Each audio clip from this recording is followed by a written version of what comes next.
ನಮಸ್ಕಾರ ಮಕ್ಕಳೇ. SSLC ಪರೀಕ್ಷಾ ಮಾರ್ಗದರ್ಶಿ ಸೈನ್ಸ್ ಮಿಥ್ಯ ಪ್ರತಿಬಿಂಬ ಮತ್ತು ಸತ್ಯ ಪ್ರತಿಬಿಂಬ, ವರ್ಧನ, ನಿಮ್ನ ಮಸೂರ, ಪೀನ ಮಸೂರ, ಪ್ರತಿಫಲನ ಮತ್ತು ವಕ್ರೀಭವನ. ವಕ್ರತಾ ಕೇಂದ್ರ. ಗೋಳಿಯ ದರ್ಪಣದ ಪ್ರತಿಫಲಿಸುವ ಮೇಲ್ಮೈನ ಕಲ್ಪಿತ ಗೋಳ ಭಾಗದ ಕೇಂದ್ರವೇ ವಕ್ರತಾ ಕೇಂದ್ರ. ಇದನ್ನು C ನಿಂದ ಸೂಚಿಸುತ್ತೇವೆ. ವಕ್ರತಾ ತ್ರಿಜ್ಯ. ವಕ್ರತಾ ಕೇಂದ್ರದಿಂದ ಧ್ರುವಕ್ಕಿರುವ ಅಂತರ, ಇದನ್ನು R ನಿಂದ ಸೂಚಿಸುತ್ತೇವೆ. ಸತ್ಯ ಪ್ರತಿಬಿಂಬ. ಯಾವ ಪ್ರತಿಬಿಂಬವು ಪರದೆಯ ಮೇಲೆ ಮೂಡುತ್ತದೆಯೋ ಅದು ಸತ್ಯ ಪ್ರತಿಬಿಂಬ. ದರ್ಪಣದಲ್ಲಿ ಮುಂಭಾಗದಲ್ಲಿ, ಮಸೂರದಲ್ಲಿ, ಮಸೂರದ ಹಿಂಭಾಗದಲ್ಲಿ ದೊರೆಯುತ್ತದೆ. ಮಿಥ್ಯ ಪ್ರತಿಬಿಂಬ. ಯಾವ ಬಿಂಬವು ಪರದೆಯ ಮೇಲೆ ಮೂಡುವುದಿಲ್ಲವೋ ಅದು ನಿತ್ಯ ಪ್ರತಿಬಿಂಬ. ದರ್ಪಣದಲ್ಲಿ ಪ್ರತಿಫಲಿಸುವ ಮೇಲ್ಮೈನ ಹಿಂಭಾಗದಲ್ಲೂ ಮಸೂರಗಳಲ್ಲಿ ಮಸೂರದ ಮುಂಭಾಗದಲ್ಲಿ ದೊರೆಯುತ್ತದೆ. ದ್ಯುತಿರಂಧ್ರ. ಗೋಳಿಯ ಮಸೂರದ ವೃತ್ತಾಕಾರದ ಸೀಮಾರೇಖೆಯ ವ್ಯಾಸ. ಮೊದಲನೇ ಪ್ರಶ್ನೆ, ಬೆಳಕು ಎಂದರೇನು? ಉತ್ತರ: ಬೆಳಕು ಶಕ್ತಿಯ ಒಂದು ರೂಪ. ಇದರಿಂದ ವಸ್ತುಗಳನ್ನು ನೋಡಲು ಸಾಧ್ಯವಾಗುತ್ತದೆ. ಎರಡನೇ ಪ್ರಶ್ನೆ, ಪ್ರಕಾಶಕ ಮತ್ತು ಪ್ರಕಾಶಕವಲ್ಲದ ವಸ್ತುಗಳು ಎಂದರೇನು? ಉತ್ತರ: ಪ್ರಕಾಶಕ ವಸ್ತುಗಳು ತಮ್ಮದೇ ಆದ ಬೆಳಕನ್ನು ಉತ್ಪಾದಿಸುತ್ತವೆ. ಉದಾಹರಣೆ: ಸೂರ್ಯ, ಬೆಳಕಿನ ಬಲ್ಬ್. ಪ್ರಕಾಶಕವಲ್ಲದ ವಸ್ತುಗಳು ತಮ್ಮದೇ ಆದ ಬೆಳಕನ್ನು ಉತ್ಪಾದಿಸುವುದಿಲ್ಲ. ಉದಾಹರಣೆ: ಚಂದ್ರ. ಮೂರನೇ ಪ್ರಶ್ನೆ, ಪ್ರತಿಫಲನದ ನಿಯಮಗಳನ್ನು ಬರೆಯಿರಿ. ಉತ್ತರ: ಪತನ ಕೋನವು ಪ್ರತಿಫಲನ ಕೋನಕ್ಕೆ ಸಮನಾಗಿರುತ್ತದೆ. ಪತನ ಕಿರಣ ಪ್ರತಿಫಲಿತ ಕಿರಣ ಮತ್ತು ಪತನ ಬಿಂದುವಿನಿಂದ ಪ್ರತಿಫಲಿಸುವ ಮೇಲ್ಮೈಗೆ ಎಳೆದ ಲಂಬ, ಈ ಮೂರು ಒಂದೇ ಸಮತಲದಲ್ಲಿ ಇರುತ್ತವೆ. ನಾಲ್ಕನೇ ಪ್ರಶ್ನೆ, ನಿಯಮಿತ ಪ್ರತಿಫಲನ ಎಂದರೇನು? ಉತ್ತರ: ನಯವಾದ ಮೇಲ್ಮೈನಿಂದ ಬೆಳಕಿನ ಕಿರಣಗಳು ಸಮಾಂತರವಾಗಿ ಪ್ರತಿಫಲಿಸಿದಾಗ ಪ್ರತಿಫಲನದ ನಂತರ ಅವುಗಳ ದಿಕ್ಕು ಮತ್ತು ಮಾದರಿಯನ್ನು ನಿರ್ವಹಿಸುವಾಗ ನಿಯಮಿತ ಪ್ರತಿಫಲನ ಉಂಟಾಗುತ್ತದೆ. ಐದನೇ ಪ್ರಶ್ನೆ, ವರ್ಣ ವಿಭಜನೆ ಎಂದರೇನು? ಉತ್ತರ: ಬೆಳಕಿನ ಪ್ರಸರಣವು ವಿಭಿನ್ನ ಬಣ್ಣಗಳ ಬಾಗುವಿಕೆಯಿಂದ ವಿವಿಧ ಬಣ್ಣಗಳಿಂದಾಗಿ ಪಟ್ಟಕದ ಮೂಲಕ ಹಾದು ಹೋದಾಗ ಬಿಳಿಯ ಬೆಳಕನ್ನು ಅದರ ಸಂಯೋಜನೆಯ ಬಣ್ಣಗಳಾಗಿ ಬೇರ್ಪಡಿಸುವುದೇ ವರ್ಣ ವಿಭಜನೆ. ಆರನೇ ಪ್ರಶ್ನೆ, ಬೆಳಕಿನ ವಕ್ರೀಭವನ ಎಂದರೇನು? ಉತ್ತರ: ಬೆಳಕಿನ ಕಿರಣಗಳು ಒಂದು ಮಾಧ್ಯಮದಿಂದ ಇನ್ನೊಂದು ಮಾಧ್ಯಮಕ್ಕೆ ಓರೆಯಾಗಿ ಪ್ರವೇಶಿಸುವಾಗ ತನ್ನ ಪ್ರಸರಣೆಯ ದಿಕ್ಕನ್ನು ಬದಲಿಸುತ್ತದೆ. ಇದನ್ನು ಬೆಳಕಿನ ವಕ್ರೀಭವನ ಎನ್ನುವರು.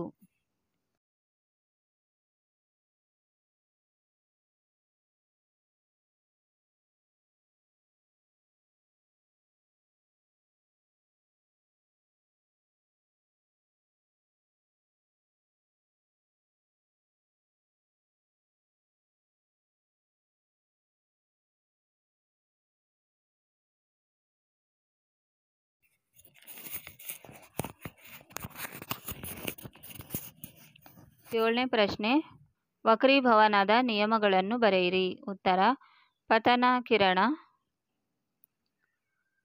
ವಕ್ರೀಮ ಕಿರಣ ಮತ್ತು ಎರಡು ಮಾಧ್ಯಮಗಳ ಸಂಪರ್ಕ ಮೇಲ್ಮೈಗೆ ಪತನ ಬಿಂದುವಿನಲ್ಲಿ ಎಳೆದ ಲಂಬ ಎಲ್ಲವೂ ಒಂದೇ ಸಮತಲದಲ್ಲಿರುತ್ತವೆ. ಪತನ ಕೋನದ ಸೈನು ಮತ್ತು ವಕ್ರೀಮ ಕೋನದ ಸೈನುಗಳ ನಿಷ್ಪತ್ತಿಯು ಸ್ಥಿರವಾಗಿದೆ. ಎಂಟನೇ ಪ್ರಶ್ನೆ, ಕ್ರಾಂತಿ ಕೋನ ಎಂದರೇನು? ಉತ್ತರ: ಕ್ರಾಂತಿ ಕೋನವು ಸಾಂದ್ರ ಮಾಧ್ಯಮದಲ್ಲಿ ಸಂಭವಿಸುವ ಕೋನವಾಗಿದೆ. ಸಾಂದ್ರ ಮಾಧ್ಯಮದಲ್ಲಿ ವಕ್ರೀಭವನದ ಕೋನವು 90 ಡಿಗ್ರಿಗಳಾಗಿರುತ್ತವೆ. ಒಂಬತ್ತನೇ ಪ್ರಶ್ನೆ, ನಿಮ್ನ ಕಾನ್ಕೇವ್ ದರ್ಪಣದ ಎರಡು ಉಪಯೋಗಗಳನ್ನು ಪಟ್ಟಿ ಮಾಡಿರಿ. ಉತ್ತರ: ಮುಖದ ದೊಡ್ಡ ಪ್ರತಿಬಿಂಬ ಪಡೆಯಲು ಕ್ಷೌರದಂಗಡಿಯಲ್ಲಿ ಕ್ಷೌರ ದರ್ಪಣವಾಗಿ ಉಪಯೋಗಿಸುತ್ತಾರೆ. ವಾಹನದ ಮುಂಭಾಗದ ದೀಪಗಳಲ್ಲಿ ಸಮಾಂತರ ಬೆಳಕಿನ ಪುಂಜಗಳನ್ನು ಪಡೆಯಲು. 10ನೇ ಪ್ರಶ್ನೆ, ಪೀನ ಮಸೂರ ಎಂದರೇನು? ಉತ್ತರ: ಈ ಮಸೂರವು ಮಧ್ಯದಲ್ಲಿ ದಪ್ಪವಾಗಿರುತ್ತದೆ ಮತ್ತು ಅವು ಅಂಚುಗಳ ಕಡೆಗೆ ಚಲಿಸುವಾಗ ತೆಳುವಾಗುತ್ತದೆ. 11ನೇ ಪ್ರಶ್ನೆ, ಮಸೂರದ ಸಂಗಮ ದೂರ ಎಂದರೇನು? ಉತ್ತರ: ಒಂದು ಮಸೂರದ ಪ್ರಧಾನ ಸಂಗಮ ಬಿಂದುವಿಗೂ ಅದರ ದೃಕ್ ಕೇಂದ್ರಕ್ಕೂ ಇರುವ ದೂರವನ್ನು ಮಸೂರದ ಸಂಗಮ ದೂರ ಎನ್ನುತ್ತಾರೆ. ಇದನ್ನು ಎಫ್ ಎಂಬ ಅಕ್ಷರದಿಂದ ಸೂಚಿಸುತ್ತಾರೆ. 12ನೇ ಪ್ರಶ್ನೆ, ಪೀನ ಮಸೂರದ ಒಂದು ಉಪಯೋಗ ತಿಳಿಸಿರಿ. ಉತ್ತರ: ಪೀನ ಮಸೂರವನ್ನು ದೂರದೃಷ್ಟಿ ಸರಿಪಡಿಸಲು ಹಾಗೂ ಭೂತ ಕನ್ನಡಿಯಲ್ಲಿ ವಸ್ತುವಿನ ಗಾತ್ರ ಹಿಗ್ಗಿಸಲು ಉಪಯೋಗಿಸುತ್ತಾರೆ. 13ನೇ ಪ್ರಶ್ನೆ, ಮಸೂರದ ಸಾಮರ್ಥ್ಯವನ್ನು ವಿವರಿಸಿ. ಉತ್ತರ: ಒಂದು ಮಸೂರವು ಬೆಳಕಿನ ಕಿರಣಗಳನ್ನು ಕೇಂದ್ರೀಕರಿಸುವ ಅಥವಾ ವಿಕೇಂದ್ರೀಕರಿಸುವ ಸಾಮರ್ಥ್ಯವನ್ನು ಆ ಮಸೂರದ ಸಾಮರ್ಥ್ಯ ಎನ್ನುವರು. P=I/F. 14ನೇ ಪ್ರಶ್ನೆ, ನಿಯಮಿತ ಮತ್ತು ಪ್ರಸರಣ ಪ್ರತಿಫಲ ನಡುವೆ ಇರುವ ವ್ಯತ್ಯಾಸ ಬರೆಯಿರಿ. ಉತ್ತರ: ನಯವಾದ ಮೇಲ್ಮೈ ಮೇಲೆ ಸಮಾಂತರ ಬೆಳಕಿನ ಕಿರಣಗಳು ಏಕರೂಪವಾಗಿ ದಿಕ್ಕಿನತ್ತ ಪ್ರತಿಫಲಿಸಿದಾಗ ನಿಯತ ಪ್ರತಿಫಲನ ಸಂಭವಿಸುತ್ತದೆ. ಬೆಳಕಿನ ಕಿರಣಗಳು ಒರಟಾದ ಮೇಲ್ಮೈಯಿಂದ ಅನೇಕ ದಿಕ್ಕುಗಳಲ್ಲಿ ಪ್ರತಿಫಲಿಸಿದಾಗ ಪ್ರಸರಣ ಪ್ರತಿಫಲನ ಉಂಟಾಗುತ್ತದೆ. 15ನೇ ಪ್ರಶ್ನೆ, ಮಸೂರದ ಸಾಮರ್ಥ್ಯ ಅಳೆಯುವ SI ಏಕಮಾನ ಬರೆಯಿರಿ. ಉತ್ತರ: ಮಸೂರದ ಸಾಮರ್ಥ್ಯ ಅಳೆಯಲು ಬಳಸುವ SI ಏಕಮಾನ ಡಯಾಪ್ಟರ್.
16ನೇ ಪ್ರಶ್ನೆ, ಪೀನ ದರ್ಪಣದಲ್ಲಿ ಪತನ ಕಿರಣದ ಪ್ರತಿಫಲನವನ್ನು ಪ್ರಧಾನಾಕ್ಷಕ್ಕೆ ಸಮಾಂತರವಾಗಿ ಇರುವಂತೆ ತೋರಿಸಲು ರೇಖಾಚಿತ್ರವನ್ನು ಬರೆಯಿರಿ. Convex mirror. 17ನೇ ಪ್ರಶ್ನೆ, ನಿಮ್ನ ಮಸೂರದ ಪ್ರಧಾನ ಸಂಗಮ ಎಂದರೇನು? ಉತ್ತರ: ಒಂದು ನಿಮ್ನ ಮಸೂರದ ಪ್ರಧಾನಾಕ್ಷಕ್ಕೆ ಸಮಾನಾಂತರವಾಗಿ ಬೀಳುವ ಕಿರಣಗಳು ಮಸೂರದ ಮೂಲಕ ವಕ್ರೀಭವನ ಹೊಂದಿ ಒಂದು ಸಾಮಾನ್ಯ ಬಿಂದುವಿನಿಂದ ಬಂದು ವಿಕೇಂದ್ರೀಕರಣಗೊಂಡಂತೆ ವಾಸವಾಗುತ್ತದೆ. 18ನೇ ಪ್ರಶ್ನೆ, ವಸ್ತುವನ್ನು ಪೀನ ಮಸೂರದ ಮುಂಭಾಗದಲ್ಲಿ ಇಟ್ಟಾಗ ಅಲ್ಲಿ ಸತ್ಯ ತಲೆ ಕೆಳಗಾದ ವಸ್ತುವಿಗಿಂತ ದೊಡ್ಡದಾದ ಪ್ರತಿಬಿಂಬ ಮಸೂರದ ಇನ್ನೊಂದು ಭಾಗದಲ್ಲಿ ಪಡೆಯಬೇಕಾದರೆ ವಸ್ತುವನ್ನು ಎಲ್ಲಿ ಇಡಬೇಕು? ಉತ್ತರ: ವಸ್ತುವನ್ನು ಪೀನ ಮಸೂರದ F ಮತ್ತು 2F ಗಳ ನಡುವೆ ಇಡಬೇಕು. 19ನೇ ಪ್ರಶ್ನೆ, ತೆಳುವಾದ ಗೋಳೀಯ ದರ್ಪಣದ ವಕ್ರತಾ ತ್ರಿಜ್ಯ 50 ಸೆಂಟಿಮೀಟರ್ ಆದರೆ ಸಂಗಮ ದೂರ ಕಂಡುಹಿಡಿಯಿರಿ. ಉತ್ತರ: ಸಂಗಮ ದೂರ ವಕ್ರತಾ ತ್ರಿಜ್ಯ divided by 2 50 centimetre by 2. F 25 centimetre. 20ನೇ ಪ್ರಶ್ನೆ, ಒಂದು ಮಸೂರದ ಸಾಮರ್ಥ್ಯ +1.5 D ಆದರೆ ಪೀನ ಮಸೂರವೇ ಮತ್ತು ನಿಮ್ನ ಮಸೂರವೇ ತಿಳಿಸಿ. ಉತ್ತರ: ಪೀನ ಮಸೂರ. 21ನೇ ಪ್ರಶ್ನೆ, ಮಾಧ್ಯಮದಲ್ಲಿ ಬೆಳಕಿನ ವೇಗ ಮತ್ತು ನಿರ್ವಾತದಲ್ಲಿ ಬೆಳಕಿನ ವೇಗ ಇವುಗಳಿಗೆ ಹೇಗೆ ವಕ್ರೀಭವನ ಸೂಚ್ಯಂಕ ಸಂಬಂಧ ಹೊಂದಿದೆ? ಉತ್ತರ, ವಕ್ರೀಭವನ ಸೂಚ್ಯಂಕ ನಿರ್ವಾತದಲ್ಲಿ ಬೆಳಕಿನ ವೇಗ / ಮಾಧ್ಯಮದಲ್ಲಿ ಬೆಳಕಿನ ವೇಗ. ಉತ್ತರ, ಪಿನ ದರ್ಪಣದಲ್ಲಿ ಹಿಂಭಾಗದಲ್ಲಿ ದರ್ಪಣ ಧ್ರುವ ಮತ್ತು ಪ್ರಧಾನ ಸಂಗಮಗಳ ನಡುವೆ ಪ್ರತಿಬಿಂಬ ಮೂಡುತ್ತದೆ. 23ನೇ ಪ್ರಶ್ನೆ, ಗೋಳೀಯ ದರ್ಪಣದ ವಕ್ರತಾ ಕೇಂದ್ರ ಎಂದರೇನು? ಉತ್ತರ, ಗೋಳೀಯ ದರ್ಪಣದ ಪ್ರತಿಫಲಿಸುವ ಮೇಲ್ಮೈ ಗೋಳದ ಒಂದು ಭಾಗವನ್ನು ರೂಪಿಸುತ್ತದೆ, ಕೇಂದ್ರವನ್ನು ಹೊಂದಿದೆ. ಈ ಕೇಂದ್ರ ಬಿಂದುವನ್ನು ಗೋಳೀಯ ದರ್ಪಣದ ವಕ್ರತಾ ಕೇಂದ್ರ ಎನ್ನುವರು. 24ನೇ ಪ್ರಶ್ನೆ, ಒಂದು ಡಯಾಪ್ಟರ್ ವ್ಯಾಖ್ಯಾನಿಸಿ. ಉತ್ತರ, ಒಂದು ಡಯಾಪ್ಟರ್ ಎಂದರೆ 1 ಮೀಟರ್ ಸಂಗಮ ದೂರವನ್ನು ಹೊಂದಿರುವ ಮಸೂರದ ಸಾಮರ್ಥ್ಯ.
ಇಪ್ಪತ್ತೈದನೇ ಪ್ರಶ್ನೆ, ಯಾವ ಕೋನದಲ್ಲಿ ಬೆಳಕಿನ ಕಿರಣವು ಗಾಜಿನ ಮೇಲ್ಮೈಯನ್ನು ಹೊಡೆಯಬೇಕು ಮತ್ತು ಯಾವುದೇ ವಕ್ರೀಭವನಕ್ಕೆ ಒಳಗಾಗುವುದಿಲ್ಲ? ಉತ್ತರ, ಇದು ಸಾಮಾನ್ಯವಾಗಿ ಒಡೆಯಬೇಕು ಅಂದರೆ ಪತನ ಕೋನವು ಶೂನ್ಯವಾಗಿರಬೇಕು. 2 ಅಂಕದ ಪ್ರಶ್ನೆಗಳು. ಮೊದಲನೇ ಪ್ರಶ್ನೆ, ಬೆಳಕಿನ ಪ್ರತಿಫಲನದ ನಿಯಮಗಳನ್ನು ಬರೆಯಿರಿ. ಉತ್ತರ, ಒಂದು ಪತನ ಕೋನವು ಪ್ರತಿಫಲನ ಕೋನಕ್ಕೆ ಸಮನಾಗಿರುತ್ತದೆ. ಪತನ ಕಿರಣ ಪತನ ಬಿಂದುವಿನಲ್ಲಿ ಪ್ರತಿಫಲನದ ಮೇಲ್ಮೈಗೆ ಎಳೆದ ಲಂಬ ಮತ್ತು ಪ್ರತಿಫಲಿತ ಕಿರಣ ಈ ಮೂರು ಒಂದೇ ಸಮತಲದಲ್ಲಿರುತ್ತದೆ. 2ನೇ ಪ್ರಶ್ನೆ, ವಕ್ರೀಭವನ ಸೂಚ್ಯಂಕ ಎಂದರೇನು? ಉತ್ತರ, ನೀಡಿರುವ 2 ಮಾಧ್ಯಮಗಳಿಗೆ ಸಂಬಂಧಿಸಿದಂತೆ ದಿಕ್ಕಿನ ಬದಲಾವಣೆಯಲ್ಲಿ ಉಂಟಾದ ಪ್ರಮಾಣವನ್ನು ವಕ್ರೀಭವನ ಸೂಚ್ಯಂಕ ಎನ್ನುವರು. ವಕ್ರೀಭವನ ಸೂಚ್ಯಂಕ n sin t/sin r. ಮಾಧ್ಯಮ 1ರಲ್ಲಿ ಬೆಳಕಿನ ವೇಗ / ಮಾಧ್ಯಮ 2ರಲ್ಲಿ ಬೆಳಕಿನ ವೇಗ. 3ನೇ ಪ್ರಶ್ನೆ, ಮಿಥ್ಯ ಪ್ರತಿಬಿಂಬ ಹಾಗೂ ಸತ್ಯ ಪ್ರತಿಬಿಂಬಕ್ಕೆ ಇರುವ ವ್ಯತ್ಯಾಸಗಳನ್ನು ತಿಳಿಸಿ. ಮಿಥ್ಯ ಪ್ರತಿಬಿಂಬ, ಸತ್ಯ ಪ್ರತಿಬಿಂಬ. ಪ್ರತಿಫಲನ ಅಥವಾ ವಕ್ರೀಭವನದ ನಂತರ ಬೆಳಕಿನ ಕಿರಣಗಳು ಒಂದೇ ಬಿಂದುವಿನಿಂದ. ಸತ್ಯ ಪ್ರತಿಬಿಂಬದಲ್ಲಿ ಪ್ರತಿಫಲನ ಅಥವಾ ವಕ್ರೀಭವನದ ನಂತರ ಬೆಳಕಿನ ಕಿರಣಗಳು ಒಂದು ಬಿಂದುವಿನಿಂದ ಕೇಂದ್ರೀಕೃತವಾದಾಗ ಉಂಟಾಗುತ್ತದೆ. ಮಿಥ್ಯ ಪ್ರತಿಬಿಂಬ, ಇದನ್ನು ಪರದೆಯ ಮೇಲೆ ಪಡೆಯಲು ಸಾಧ್ಯವಿಲ್ಲ. ಸತ್ಯ ಪ್ರತಿಬಿಂಬ, ಪ್ರತಿಬಿಂಬವು ಪರದೆಯ ಮೇಲೆ ಪಡೆಯಲು ಸಾಧ್ಯ. 4ನೇ ಪ್ರಶ್ನೆ, ನೀರಿನ ಅಡಿಯಲ್ಲಿರುವ ವಸ್ತುಗಳು ನಿಜವಾಗಿರುವುದಕ್ಕಿಂತ ಹತ್ತಿರದಲ್ಲಿರುವಂತೆ ಕಾಣುತ್ತದೆ ಏಕೆ?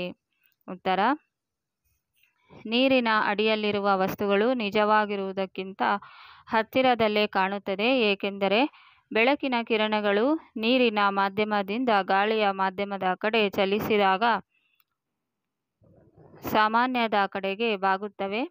ವಸ್ತುವು ಅದರ ವಾಸ್ತವಿಕ ಸ್ಥಳಕ್ಕಿಂತ ಹೆಚ್ಚಿನ ಸ್ಥಾನಕ್ಕೆ ಕಾರಣವಾಗುತ್ತದೆ.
5ನೇ ಪ್ರಶ್ನೆ, ವರ್ಧನ ಎಂದರೇನು? ಸಮತಲ ದರ್ಪಣದಲ್ಲಿ ವರ್ಧನೆ ಏನಾಗಿರುತ್ತದೆ?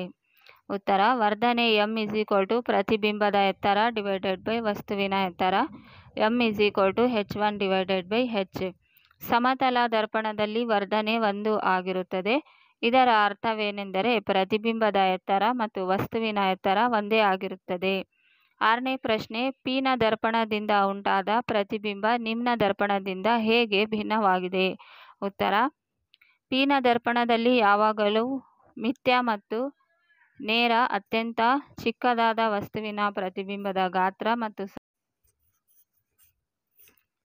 ಸ್ವಭಾವ ಇರುತ್ತದೆ. ಆದರೆ ನಿಮ್ನ ದರ್ಪಣದಲ್ಲಿ ಸತ್ಯ ಮತ್ತು ನಿತ್ಯ ಪ್ರತಿಬಿಂಬ ವಸ್ತುವಿಗಿಂತ ದೊಡ್ಡದಾದ ಪ್ರತಿಬಿಂಬ ಪಡೆಯುತ್ತೇವೆ. 7ನೇ ಪ್ರಶ್ನೆ, ಮಾಧ್ಯಮದ ವಕ್ರೀಭವನ ಸೂಚ್ಯಂಕವು ಬೆಳಕಿನ ತರಂಗ ದೂರದ ಮೇಲೆ ಹೇಗೆ ಅವಲಂಬಿತವಾಗಿದೆ? ಉತ್ತರ, ಮಾಧ್ಯಮದ ವಕ್ರೀಭವನ ಸೂಚ್ಯಂಕವು ಕಡಿಮೆಯಾದಂತೆ ಬೆಳಕಿನ ತರಂಗ ದೂರವು ಕಡಿಮೆಯಾಗುತ್ತದೆ. ಆದ್ದರಿಂದ ಕಡಿಮೆ ತರಂಗ ದೂರವಿರುವ ಬೆಳಕು ಹೆಚ್ಚು ತರಂಗ ದೂರವಿರುವ ಬೆಳಕನ್ನು ಪ್ರತಿಫಲಿಸುತ್ತದೆ.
ಎಂಟನೇ ಪ್ರಶ್ನೆ, ಬೆಳಕಿನ ಕಿರಣವು ಆಯತಾಕಾರದ ಗಾಜಿನ ಪಟ್ಟಕದ ಮೂಲಕ ಹಾದು ಹೋದಾಗ ಹೊರಹೊಮ್ಮುವ ಕಿರಣವು ಪತನ ಕಿರಣಕ್ಕೆ ಹೇಗೆ ಸಮಾಂತರವಾಗಿದೆ? ಉತ್ತರ, ಬೆಳಕಿನ ಕಿರಣವು ಆಯತಾಕಾರದ ಗಾಜಿನ ಚಪ್ಪಡಿಗೆ ಪ್ರವೇಶಿಸಿ ನಿರ್ಗಮಿಸಿದಾಗ ಅದು 2 ಬಾರಿ ವಕ್ರೀಭವನಕ್ಕೆ ಒಳಗಾಗುತ್ತದೆ ಮತ್ತು ಸಾಮಾನ್ಯದ ಕಡೆಗೆ ಬಾಗುತ್ತದೆ ಹಾಗೂ ನಿರ್ಗಮಿಸಿದಾಗ ಸಾಮಾನ್ಯದಿಂದ ದೂರವಾಗುತ್ತದೆ. ಈ ವ್ಯತಿರಿಕ್ತ ಪರಿಣಾಮಗಳು ಪರಸ್ಪರ ರದ್ದುಗೊಳ್ಳುತ್ತವೆ. ಇದರಿಂದಾಗಿ ಹೊರಹೊಮ್ಮುವ ಕಿರಣವು ಪತನದ ಕಿರಣಕ್ಕೆ ಸಮಾಂತರವಾಗಿರುತ್ತದೆ.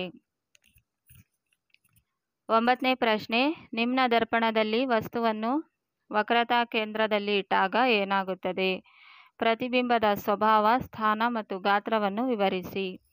ಉತ್ತರ, ಪ್ರತಿಬಿಂಬದ ಸ್ಥಾನ ವಕ್ರತಾ ಕೇಂದ್ರದಲ್ಲಿ, ಪ್ರತಿಬಿಂಬದ ಗಾತ್ರ ಅದೇ ಗಾತ್ರ, ಪ್ರತಿಬಿಂಬದ ಸ್ವಭಾವ ನಿತ್ಯ ಮತ್ತು ತಲೆ ಕೆಳಗಾಗಿದೆ.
10ನೇ ಪ್ರಶ್ನೆ, ನಿಮ್ನ ದರ್ಪಣದ ಯಾವುದಾದರೂ 4 ಉಪಯೋಗಗಳನ್ನು ಬರೆಯಿರಿ.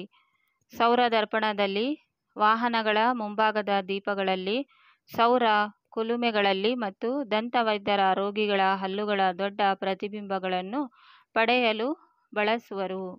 11ನೇ ಪ್ರಶ್ನೆ, ಒಂದು ವಸ್ತುವನ್ನು ಪಿನ ಮಸೂರದ ಎಫ್ ಸ್ಥಾನದಲ್ಲಿ ಇರಿಸಿದಾಗ ಉಂಟಾಗುವ ಪ್ರತಿಬಿಂಬವನ್ನು ರೇಖಾಚಿತ್ರದ ಮೂಲಕ ಬಿಡಿಸಿ.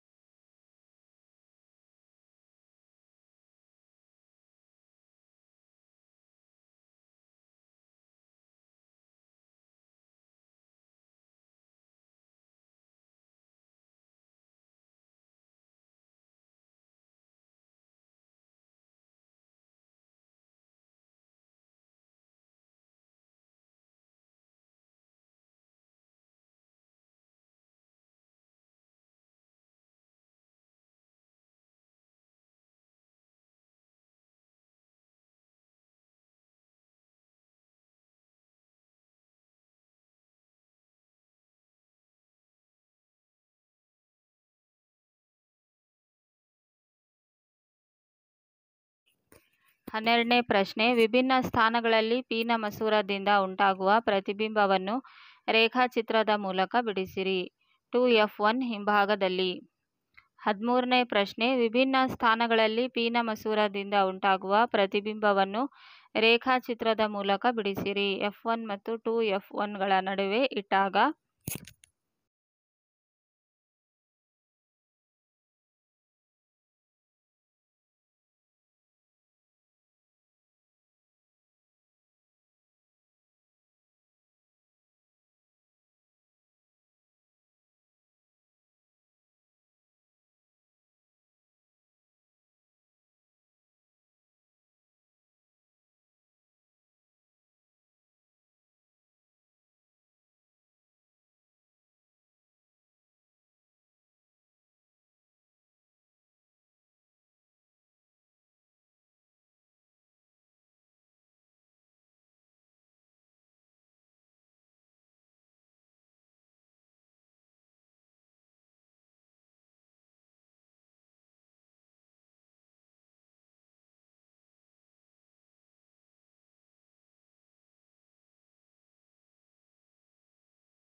ಹದಿನಾಲ್ಕನೇ ಪ್ರಶ್ನೆ, ಒಂದು ವಸ್ತುವನ್ನು ನಿಮ್ನ ದರ್ಪಣದ ಮುಂದೆ ಇರಿಸಿದಾಗ ನಿತ್ಯ ಮತ್ತು ತಲೆ ಕೆಳಗಾದ ವಸ್ತುವಿನ ಗಾತ್ರಕ್ಕಿಂತ ಪ್ರತಿಬಿಂಬದ ಗಾತ್ರ ದೊಡ್ಡದಾಗಿರುವ ರೇಖಾಚಿತ್ರ ಬರೆಯಿರಿ. 15ನೇ ಪ್ರಶ್ನೆ, ಒಂದು ವಸ್ತುವನ್ನು ನಿಮ್ನ ದರ್ಪಣದ ಮುಂದೆ ಇರಿಸಿದಾಗ ನಿತ್ಯ ಮತ್ತು ನೇರವಾದ ವರ್ತಿಸಿದ ಪ್ರತಿಬಿಂಬ ಸಿಗುವ ರೇಖಾಚಿತ್ರವನ್ನು ಬರೆಯಿರಿ.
16ನೇ ಪ್ರಶ್ನೆ.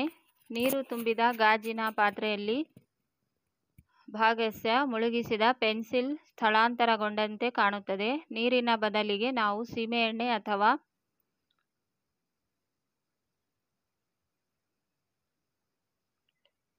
ಟರ್ಪಂಟೈನ್ ನಂತರ ದ್ರವಗಳನ್ನು ಬಳಸಿದರೆ ಆಗಲೂ ಪೆನ್ಸಿಲ್ ಅಷ್ಟೇ ಸ್ಥಳಾಂತರ ಹೊಂದಿದಂತೆ ಕಾಣುತ್ತದೆ. ಉತ್ತರ ಇಲ್ಲ. ಎರಡು ಮಾಧ್ಯಮಗಳನ್ನು ಬೇರ್ಪಡಿಸುವ ಸಮತಲದಲ್ಲಿ ಬೆಳಕಿನ ವೇಗವು ಮಾಧ್ಯಮದ ಸಾಪೇಕ್ಷ ವಕ್ರೀಭವನ ಸೂಚ್ಯಂಕವನ್ನು ಅವಲಂಬಿಸಿರುವುದರಿಂದ ವಿಭಿನ್ನ ದ್ರವಗಳಲ್ಲಿ ಬಾಗುವುದು ವಿಭಿನ್ನವಾಗಿರುತ್ತದೆ. 17ನೇ ಪ್ರಶ್ನೆ. ಪಾರ್ಶ್ವಪಲ್ಲಟ ಎಂದರೇನು ಮತ್ತು ಅದು ಯಾವ ಅಂಶಗಳ ಮೇಲೆ ಅವಲಂಬಿತವಾಗಿದೆ? ಉತ್ತರ ಉತ್ಪಾದಿತ ಕಿರಣ ಮತ್ತು ಹೊರಹೊಮ್ಮುವ ಕಿರಣಗಳ ನಡುವಿನ ಲಂಬ ಅಂತರವನ್ನು ಪಾರ್ಶ್ವಪಲ್ಲಟ ಎಂದು ಕರೆಯಲಾಗುತ್ತದೆ. ಪತನ ಕೋನ, ಆಯತಾಕಾರದ ಚಪ್ಪಡಿಯ ದಪ್ಪ, ಗಾಜಿನ ವಕ್ರೀಭವನ ಸೂಚ್ಯಂಕ. 18ನೇ ಪ್ರಶ್ನೆ. ನಿಮ್ನ ಮಸೂರದ ಮತ್ತು ಪೀನ ಮಸೂರಗಳಿಗಿರುವ ವ್ಯತ್ಯಾಸವನ್ನು ಬರೆಯಿರಿ. ನಿಮ್ನ ಮಸೂರ, ಪೀನ ಮಸೂರ. ನಿಮ್ನ ಮಸೂರ ಇದು ಮಧ್ಯಭಾಗಕ್ಕಿಂತ ಅಂಚುಗಳಲ್ಲಿ ಹೆಚ್ಚು ದಪ್ಪವಾಗಿರುತ್ತದೆ. ಪೀನ ಮಸೂರ ಅಂಚುಗಳಿಗೆ ಹೋಲಿಸಿದಾಗ ಇದು ಮಧ್ಯಭಾಗದಲ್ಲಿ ದಪ್ಪವಾಗಿರುತ್ತದೆ. ನಿಮ್ನ ಮಸೂರ ಇದು ಬೆಳಕನ್ನು ವಿಕೇಂದ್ರೀಕರಿಸುತ್ತದೆ. ಪೀನ ಮಸೂರ ಬೆಳಕಿನ ಕಿರಣಗಳನ್ನು ಕೇಂದ್ರೀಕರಿಸುತ್ತದೆ. ನಿಮ್ನ ಮಸೂರವನ್ನು ವಿಕೇಂದ್ರೀಕರಿಸುವ ಮಸೂರಗಳು ಎನ್ನುವರು. ಪೀನ ಮಸೂರಗಳನ್ನು ಕೇಂದ್ರೀಕರಿಸುವ ಮಸೂರಗಳು ಎನ್ನುವರು.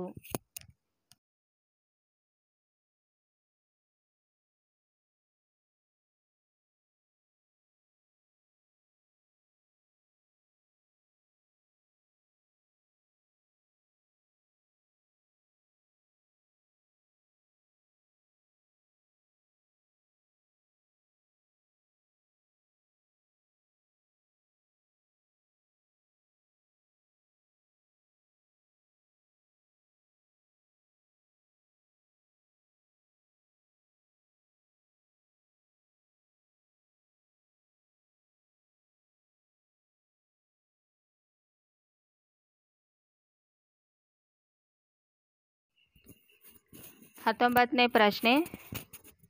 ಪೀನ ದರ್ಪಣಗಳನ್ನು ವಾಹನಗಳಲ್ಲಿ ಹಿನ್ನೋಟ ದರ್ಪಣವಾಗಿ ಬಳಸುತ್ತಾರೆ. ಕಾರಣವೇನು? ಉತ್ತರ ಪೀನ ದರ್ಪಣಗಳು ಯಾವಾಗಲೂ ಚಿಕ್ಕದಾದ ಮತ್ತು ನೇರ ಪ್ರತಿಬಿಂಬಗಳನ್ನು ಉಂಟುಮಾಡುತ್ತವೆ. ಹೊರ ಅಂಚಿನ ಕಡೆಗೆ ವಕ್ರತೆಯನ್ನು ಹೊಂದಿರುವುದರಿಂದ ಇವುಗಳ ದೃಷ್ಟಿ ಕ್ಷೇತ್ರವು ಬಹಳ ಅಧಿಕವಾಗಿರುತ್ತದೆ. ಸಮತಲ ದರ್ಪಣಕ್ಕೆ ಹೋಲಿಸಿದರೆ ಪೀನ ದರ್ಪಣಗಳು ಚಾಲಕರಿಗೆ ಅವರ ಹಿಂಭಾಗದ ಹೆಚ್ಚಿನ ಕ್ಷೇತ್ರವು ವೀಕ್ಷಿಸಲು ಸಹಾಯಕವಾಗಿರುತ್ತದೆ. 20ನೇ ಪ್ರಶ್ನೆ. ದರ್ಪಣ ಮತ್ತು ಮಸೂರಗಳಿಗಿರುವ ವ್ಯತ್ಯಾಸಗಳನ್ನು ಬರೆಯಿರಿ. ದರ್ಪಣ, ಮಸೂರ. ಅಪಾರದರ್ಶಕ ವಸ್ತು, ಪಾರದರ್ಶಕ ವಸ್ತು. ದರ್ಪಣ ಪ್ರತಿಫಲನ ಕ್ರಿಯೆಯನ್ನು ಉಂಟುಮಾಡುತ್ತದೆ. ಮಸೂರ ವಕ್ರೀಭವನ ಕ್ರಿಯೆಯನ್ನು ಉಂಟುಮಾಡುತ್ತದೆ. ದರ್ಪಣ ಮೇಲ್ಮೈ ಸಮತಲ ಅಥವಾ ಗೋಳಾಕಾರವಾಗಿರಬಹುದು. ಮಸೂರ ಮೇಲ್ಮೈ ಯಾವಾಗಲೂ ಗೋಳಾಕಾರವಾಗಿರುತ್ತದೆ. 3 ಅಂಕದ ಪ್ರಶ್ನೋತ್ತರಗಳು. ಪೀನ ಮಸೂರ, ನಿಮ್ನ ಮಸೂರಗಳಿಗಿರುವ ವ್ಯತ್ಯಾಸವೇನು? ಪೀನ ಮಸೂರವು ಮಧ್ಯದಲ್ಲಿ ದಪ್ಪವಾಗಿರುತ್ತದೆ ಮತ್ತು ಅಂಚುಗಳನ್ನು ತೆಳುವಾಗಿರುತ್ತವೆ. ನಿಮ್ನ ಮಸೂರವು ಮಧ್ಯದಲ್ಲಿ ತೆಳುವಾಗಿದ್ದು ತುದಿಯಲ್ಲಿ ದಪ್ಪನಾಗಿರುತ್ತದೆ. ಪೀನ ಮಸೂರ ಇದನ್ನು ಕೇಂದ್ರೀಕರಣ ಮಸೂರ ಎನ್ನುತ್ತೇವೆ. ನಿಮ್ನ ಮಸೂರ ಇದನ್ನು ವಿಕೇಂದ್ರೀಕರಣ ಮಸೂರ ಎನ್ನುತ್ತೇವೆ. ಪೀನ ಮಸೂರ ಇದನ್ನು ದೂರದೃಷ್ಟಿ ದೋಷ ನಿವಾರಿಸಲು ಬಳಸುತ್ತಾರೆ. ನಿಮ್ನ ಮಸೂರ ಸಮೀಪದ ದೃಷ್ಟಿ ದೋಷ ನಿವಾರಿಸಲು ಬಳಸುತ್ತಾರೆ. ಪೀನ ಮಸೂರ ಇದು ಪತನ ಕಿರಣಗಳನ್ನು ಪ್ರಧಾನ ಅಕ್ಷದ ಕಡೆಗೆ ಹಿಮ್ಮುಖಗೊಳಿಸುತ್ತದೆ. ನಿಮ್ನ ಮಸೂರ ಋಣಾತ್ಮಕ ಸಂಗಮ ದೂರ ಹೊಂದಿದೆ. ಇದು ಪತನ ಕಿರಣಗಳನ್ನು ಪ್ರಧಾನಾಕ್ಷದಿಂದ ದೂರಕ್ಕೆ ತಿರುಗಿಸುತ್ತದೆ. ಪ್ರತಿಫಲನ ಮತ್ತು ವಕ್ರೀಭವನಕ್ಕಿರುವ ವ್ಯತ್ಯಾಸವೇನು?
ಪ್ರತಿಫಲನ ವಕ್ರೀಭವನ. ಪ್ರತಿಫಲನವು ನಯವಾದ ಮೇಲ್ಮೈ ಮೇಲೆ ಬಿದ್ದಾಗ ಬೆಳಕು ಮತ್ತೆ ಪುಟಿಯುತ್ತದೆ. ವಕ್ರೀಭವನ ಬೆಳಕು ಒಂದು ಮಾಧ್ಯಮದಿಂದ ಇನ್ನೊಂದು ಮಾಧ್ಯಮಕ್ಕೆ ಪ್ರವೇಶಿಸುವಾಗ ತನ್ನ ಚಲನೆಯ ದಿಕ್ಕನ್ನು ಬದಲಾಯಿಸುತ್ತದೆ. ಪ್ರತಿಫಲನ ಸಾಮಾನ್ಯವಾಗಿ ಹೊಳೆಯುವ ಮೇಲ್ಮೈಗಳಲ್ಲಿ ಸಂಭವಿಸುತ್ತದೆ. ಇದು ಬೆಳಕನ್ನು ಮರುಕಳಿಸಲು ನುಗ್ಗುವಿಕೆಯನ್ನು ಅನುಮತಿಸುತ್ತದೆ. ಇದು ದರ್ಪಣದಲ್ಲಿ ಸಂಭವಿಸುತ್ತದೆ. ಇದು ಪಾರದರ್ಶಕ ಮೇಲ್ಮೈಗಳಲ್ಲಿ ಸಂಭವಿಸುತ್ತದೆ. ಇದು ಕಿರಣವನ್ನು ಬೇರೆ ಮಾಧ್ಯಮಕ್ಕೆ ಬಗ್ಗಿಸಲು ಅನುವು ಮಾಡಿಕೊಡುತ್ತದೆ. ಇದು ಮಸೂರಗಳಲ್ಲಿ ಸಂಭವಿಸುತ್ತದೆ. ಈ ಕ್ರಿಯೆಯಲ್ಲಿ ಬೆಳಕು ಮತ್ತೆ ಪ್ರತಿಫಲಿಸುತ್ತದೆ ಮತ್ತು ಅದೇ ದಿಕ್ಕಿನಲ್ಲಿ ಹಿಂತಿರುಗುತ್ತದೆ. ಈ ಕ್ರಿಯೆಯಲ್ಲಿ ಬೆಳಕು ಮಾರ್ಗವನ್ನು ಬದಲಾಯಿಸುತ್ತದೆ, ಅಂದರೆ ಒಂದು ಮಾಧ್ಯಮದಿಂದ ಇನ್ನೊಂದು ಮಾಧ್ಯಮಕ್ಕೆ ಚಲಿಸುತ್ತದೆ. ಪ್ರತಿಫಲನ ನಂತರ ಬೆಳಕಿನ ಕಿರಣದ ವೇಗ ಬದಲಾಗುವುದಿಲ್ಲ. ವಕ್ರೀಭವನದ ನಂತರ ಬೆಳಕಿನ ವೇಗವು ಮಾಧ್ಯಮದ ಸಾಂದ್ರತೆಯೊಂದಿಗೆ ಬದಲಾಗುತ್ತದೆ. 3ನೇ ಪ್ರಶ್ನೆ, ಸತ್ಯ ಪ್ರತಿಬಿಂಬ ಮಿಥ್ಯಾ ಪ್ರತಿಬಿಂಬಗಳಿಗಿರುವ ವ್ಯತ್ಯಾಸವೇನು? ಸತ್ಯ ಪ್ರತಿಬಿಂಬವನ್ನು ಪರದೆಯ ಮೇಲೆ ಪಡೆಯಬಹುದು. ಮಿಥ್ಯಾ ಪ್ರತಿಬಿಂಬವನ್ನು ಪರದೆಯ ಮೇಲೆ ಪಡೆಯಲು ಸಾಧ್ಯವಿಲ್ಲ. ಸತ್ಯ ಪ್ರತಿಬಿಂಬ ಇದು ತಲೆ ಕೆಳಕ್ಕಾದ ಪ್ರತಿಬಿಂಬ. ಮಿಥ್ಯಾ ಪ್ರತಿಬಿಂಬ ಇದು ನೇರ ಪ್ರತಿಬಿಂಬ. ಸತ್ಯ ಪ್ರತಿಬಿಂಬ ಪ್ರತಿಫಲನ ಅಥವಾ ವಕ್ರೀಭವನದ ನಂತರ ಬೆಳಕಿನ ಕಿರಣಗಳು ವಾಸ್ತವವಾಗಿ ಯಾವುದಾದರೂ ಒಂದು ಬಿಂದುವಿನಲ್ಲಿ ಉಂಟಾಗುತ್ತದೆ. ಮಿಥ್ಯಾ ಪ್ರತಿಬಿಂಬ ಪ್ರತಿಫಲನ ಅಥವಾ ವಕ್ರೀಭವನದ ನಂತರ ಬೆಳಕಿನ ಕಿರಣಗಳು ಒಂದು ಬಿಂದುವಿನಲ್ಲಿ ಸಂಧಿಸುತ್ತವೆ. ಸತ್ಯ ಪ್ರತಿಬಿಂಬವನ್ನು ಪೀನ ದರ್ಪಣದಲ್ಲಿ ಪಡೆಯಬಹುದು. ಮಿಥ್ಯಾ ಪ್ರತಿಬಿಂಬ ಇದನ್ನು ನಿಮ್ನ ಪೀನ ಸಮತಲದಲ್ಲಿ ಪಡೆಯಬಹುದು.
ನಾಲ್ಕನೇ ಪ್ರಶ್ನೆ, ನಿಮ್ನ ದರ್ಪಣದಲ್ಲಿ ಯು, ವಿ ಮತ್ತು ಎಫ್ಗಳ ಸಾಂಪ್ರದಾಯಿಕ ಚಿಹ್ನೆಗಳನ್ನು ಬರೆಯಿರಿ. ಸತ್ಯ ಪ್ರತಿಬಿಂಬ ವಸ್ತುವಿನ ದೂರ ದರ್ಪಣದ ಧ್ರುವದಿಂದ ಯಾವಾಗಲೂ ಯು ಋಣಾತ್ಮಕ. ಎರಡನೇದು, ಪ್ರತಿಬಿಂಬದ ದೂರ ದರ್ಪಣದ ಧ್ರುವದಿಂದ ವಿ ಯಾವಾಗಲೂ ಋಣಾತ್ಮಕ. ಮೂರನೇದು, ಸಂಗಮ ದೂರ ಎಫ್ ಯಾವಾಗಲೂ ಋಣಾತ್ಮಕ. ಮಿಥ್ಯಾ ಪ್ರತಿಬಿಂಬ ವಸ್ತುವಿನ ದೂರ ದರ್ಪಣ ಧ್ರುವದಿಂದ ಯು ಯಾವಾಗಲೂ ಋಣಾತ್ಮಕ. ಪ್ರತಿಬಿಂಬದ ದೂರ ದರ್ಪಣದ ಧ್ರುವದಿಂದ ವಿ ಯಾವಾಗಲೂ ಋಣಾತ್ಮಕ. ಸಂಗಮ ದೂರ ಯಾವಾಗಲೂ ಋಣಾತ್ಮಕವಾಗಿದೆ. ತಲೆ ಕೆಳಕಾದ ಪ್ರತಿಬಿಂಬ ಪಡೆಯಲು ವಸ್ತುವನ್ನು ನಿಮ್ನ ದರ್ಪಣದ ಮುಂಭಾಗದಲ್ಲಿ ಇಡಲಾಗಿದೆ. ವಸ್ತುವಿನ ಗಾತ್ರಕ್ಕಿಂತ ಪ್ರತಿಬಿಂಬದ ಗಾತ್ರ ದೊಡ್ಡದಾಗಿದೆ. ಇದನ್ನು ರೇಖಾಚಿತ್ರ ಬರೆದು ಪ್ರತಿಬಿಂಬದ ಗುಣಲಕ್ಷಣ ತಿಳಿಸಿ.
ಗುಣಲಕ್ಷಣಗಳು.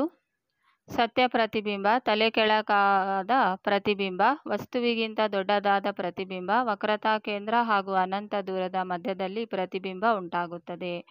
6ನೇ ಪ್ರಶ್ನೆ, ಯಾವುದೇ ಮಾಧ್ಯಮದಲ್ಲಿ ಮುಳುಗಿರುವ ಆಯತಾಕಾರದ ಗಾಜಿನ ಚಪ್ಪಡಿಯ ಮೇಲೆ ಬೀಳುವ ಬೆಳಕಿನ ಕಿರಣವು ಏಕೆ ಸಮಾನಾಂತರವಾಗಿ ಹೊರಹೊಮ್ಮುತ್ತದೆ? ರೇಖಾಚಿತ್ರ ಬಳಸಿ ವಿವರಿಸಿ.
ಉತ್ತರ: ಮಾಧ್ಯಮದಲ್ಲಿ ಓರೆಯಾಗಿ ಚಲಿಸುವ ಯಾವುದೇ ಬೆಳಕಿನ ಕಿರಣವು ದಟ್ಟವಾದ ಮಾಧ್ಯಮದ ಮೂಲಕ ಹಾದು ಹೋಗುವಾಗ ಸಾಮಾನ್ಯದ ಕಡೆಗೆ ಬಾಗುತ್ತದೆ ಎಂದು ತಿಳಿದಿದೆ. ಆದರೆ ದಟ್ಟವಾದ ಮಾಧ್ಯಮದಲ್ಲಿ ಓರೆಯಾಗಿ ಚಲಿಸುವ ಯಾವುದೇ ಬೆಳಕಿನ ಕಿರಣವು ಸಾಮಾನ್ಯಕ್ಕಿಂತ ದೂರವಿರುವ ಮಾಧ್ಯಮಕ್ಕೆ ಆಗುತ್ತದೆ. ಒಂದು ಪಾರದರ್ಶಕ ಮಾಧ್ಯಮದಿಂದ ಮತ್ತೊಂದನ್ನು ಪ್ರವೇಶಿಸಿದಾಗ ಅದರ ವೇಗದಲ್ಲಾಗುವ ಬದಲಾವಣೆಯಿಂದ ವಕ್ರೀಭವನ ಉಂಟಾಗುತ್ತದೆ. ಬೆಳಕಿನ ವಕ್ರೀಭವನವು ಕೇವಲ ನಿಯಮಗಳಿಗೆ ಅನುಗುಣವಾಗಿ ಉಂಟಾಗುತ್ತದೆ ಎಂಬುದನ್ನು ತಿಳಿಸುತ್ತದೆ. 7ನೇ ಪ್ರಶ್ನೆ, ಒಂದು ಡಯಾಪ್ಟರ್ ಅನ್ನು ವ್ಯಾಖ್ಯಾನಿಸಿ. ಮಸೂರದ ಸಾಮರ್ಥ್ಯವು 2.0 ಡಿ ಆದರೆ ಸಂಗಮ ದೂರವನ್ನು ಕಂಡುಹಿಡಿಯಿರಿ. ಒಂದು ಗಾಜಿನ ಪಾತ್ರೆಯಲ್ಲಿ ನೀರಿನಲ್ಲಿ ಇರಿಸಿದ ನಿಂಬೆಹಣ್ಣು ಅದರ ಗಾತ್ರಕ್ಕಿಂತ ದೊಡ್ಡದಾಗಿ ಕಾಣಲು ಕಾರಣವೇನು? ಕೆಳಗಿನ ಕೋಷ್ಟಕವನ್ನು ವೀಕ್ಷಿಸಿ. ಯಾವ ಮಾಧ್ಯಮದಲ್ಲಿ ಬೆಳಕಿನ ವೇಗವು ಹೆಚ್ಚಾಗಿರುತ್ತದೆ ಮತ್ತು ಏಕೆ? ಮಾಧ್ಯಮ ಎ, ಬಿ, ಸಿ. ವಕ್ರೀಭವನ ಸೂಚ್ಯಂಕ 1.33, 1.5, 2.4. ಉತ್ತರ: ಒಂದು ಡಯಾಪ್ಟರ್ ಎಂದರೆ 1 ಮೀಟರ್ ಸಂಗಮ ದೂರವನ್ನು ಹೊಂದಿರುವ ಸಾಮರ್ಥ್ಯ. F = 1/p = 1/-2 -0.5 metre -50 centimetre. ಏಕೆಂದರೆ ಬೆಳಕು ಸಾಂದ್ರ ಮಾಧ್ಯಮದಿಂದ ವಿರಳ ಮಾಧ್ಯಮದ ಕಡೆಗೆ ಚಲಿಸುತ್ತದೆ. ಎ ಮಾಧ್ಯಮದಲ್ಲಿ ಬೆಳಕು ಅತಿ ಹೆಚ್ಚು ವೇಗವಾಗಿ ಚಲಿಸುತ್ತದೆ ಏಕೆಂದರೆ ಅದರ ವಕ್ರೀಭವನ ಸೂಚ್ಯಂಕ ಕಡಿಮೆಯಾಗಿದೆ. 8ನೇದು, ಎ ಬೆಳಕಿನ ವಕ್ರೀಭವನದ ನಿಯಮಗಳನ್ನು ತಿಳಿಸಿ. ಬಿ. ಸಂಪೂರ್ಣ ವಕ್ರೀಭವನ ಸೂಚ್ಯಂಕ ಎಂದರೇನು? ಒಂದು ಮಾಧ್ಯಮದಲ್ಲಿ ಬೆಳಕಿನ ವೇಗವು ನಿರ್ವಾತ ಮಾಧ್ಯಮಕ್ಕಿಂತ 0.6ರಷ್ಟು ಹೆಚ್ಚಾಗಿದೆ. ಆ ಮಾಧ್ಯಮದ ವಕ್ರೀಭವನ ಸೂಚ್ಯಂಕವನ್ನು ಕಂಡುಹಿಡಿಯಿರಿ. ಸಿ. ಬೆಳಕಿನ ಕಿರಣವು ಆಯತಾಕಾರದ ಗಾಜಿನ ಚಪ್ಪಡಿಯ ಮೇಲೆ ಬಿದ್ದಾಗ ಅದು ಸ್ಥಳಾಂತರಗೊಳ್ಳುತ್ತದೆ. ಚಪ್ಪಡಿ ಎದುರು ಭಾಗದಿಂದ ಹೊರಬರಲು ಬೆಳಕಿನ ಕಿರಣವು ಯಾವ ರೀತಿ ಬೀಳಬೇಕು? ರೇಖಾಚಿತ್ರದ ಮೂಲಕ ಬಿಡಿಸಿರಿ. ಉತ್ತರ: ಎ. ವಕ್ರೀಭವನದ ನಿಯಮಗಳು.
ವಕ್ರೀಭವನದ ನಿಯಮಗಳು. ಪತನ ಕಿರಣ ವಕ್ರೀಭವನ ಕಿರಣ ಮತ್ತು ಎರಡು ಮಾಧ್ಯಮಗಳ ಸಂಪರ್ಕದ ಮೇಲ್ಮೈಗೆ ಪತನ ಬಿಂದುವಿನಲ್ಲಿ ಎಳೆದ ಲಂಬ ಎಲ್ಲವೂ ಒಂದೇ ಸಮತಲದಲ್ಲಿ ಇರುತ್ತದೆ. ಕೊಟ್ಟಿರುವ ಬೆಳಕಿನ ನಿರ್ದಿಷ್ಟ ಬಣ್ಣ ಮತ್ತು ನೀಡಿರುವ ಜೋಡಿ ಮಾಧ್ಯಮಗಳಿಗೆ ಪತನ ಕೋನದ ಸೈನು ವಕ್ರೀಮ ಕೋನದ ಸೈನುಗಳ ಅನುಪಾತ ಸ್ಥಿರವಾಗಿರುತ್ತದೆ. n sin I sin r. B. ನಿರ್ವಾತದಲ್ಲಿ ಬೆಳಕಿನ ವೇಗ ಹಾಗೂ ಮಾಧ್ಯಮದಲ್ಲಿ ಬೆಳಕಿನ ವೇಗ ಇವುಗಳ ಅನುಪಾತವೇ ಸಂಪೂರ್ಣ ವಕ್ರೀಭವನ. ಸೂಚ್ಯಂಕ u speed of light in vacuum divided by speed of light in medium. 3 × 10⁸ metre per second divided by 0.6 × 3 × 10⁸ metre per second = 1.67. C. ಬೆಳಕಿನ ಕಿರಣವು ಗಾಜಿನ ಚಪ್ಪಡಿಯನ್ನು ಲಂಬವಾಗಿ ಸಂಧಿಸಬೇಕು.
ಒಂಬತ್ತನೇ ಪ್ರಶ್ನೆ. ಮಾಧ್ಯಮದ ವಕ್ರೀಭವನ ಸೂಚ್ಯಂಕ ಎಂದರೇನು? ಇದು ಒಂದಕ್ಕಿಂತ ಕಡಿಮೆ ಇರಬಹುದೇ? ಉತ್ತರ. ನಿರ್ವಾತದಲ್ಲಿ ಬೆಳಕಿನ ವೇಗ ಹಾಗೂ ಮಾಧ್ಯಮದಲ್ಲಿ ಬೆಳಕಿನ ವೇಗಕ್ಕಿರುವ ಅನುಪಾತವೇ ಮಾಧ್ಯಮದ ವಕ್ರೀಭವನ ಸೂಚ್ಯಂಕ. ವಕ್ರೀಭವನ ಸೂಚ್ಯಂಕ ನಿರ್ವಾತದಲ್ಲಿ ಬೆಳಕಿನ ವೇಗ ಡಿವೈಡೆಡ್ ಬೈ ಮಾಧ್ಯಮದಲ್ಲಿ ಬೆಳಕಿನ ವೇಗ. ಇದು ಒಂದಕ್ಕಿಂತ ಕಡಿಮೆ ಇರಲು ಸಾಧ್ಯವಿಲ್ಲ, ಏಕೆಂದರೆ ವಕ್ರೀಭವನ ಸೂಚ್ಯಂಕವು ಒಂದಕ್ಕಿಂತ ಕಡಿಮೆ ಇದ್ದರೆ ಬೆಳಕಿನ ವೇಗವು ನಿರ್ವಾತಕ್ಕಿಂತ ಮಾಧ್ಯಮದಲ್ಲಿ ಹೆಚ್ಚಾಗಿದೆ ಎಂದು ಸೂಚಿಸುತ್ತದೆ. ಆದ್ದರಿಂದ ಇದು ಸಾಧ್ಯವಿಲ್ಲ.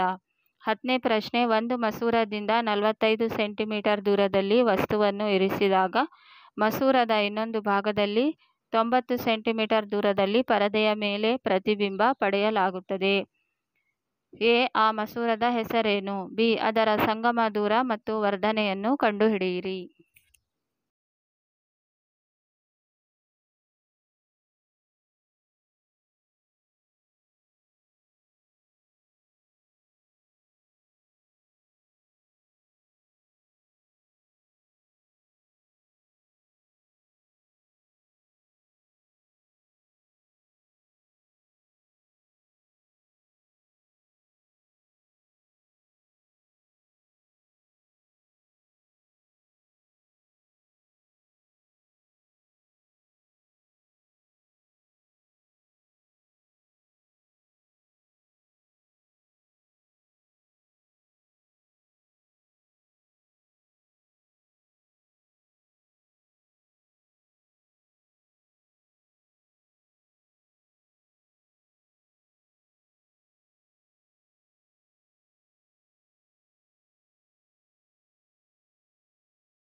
U = -45 cm, V = 90 cm. 1/f is equal to 1/v minus 1/u is equal to 1/90 minus 1/-45 is equal to 1/90 plus 1/45.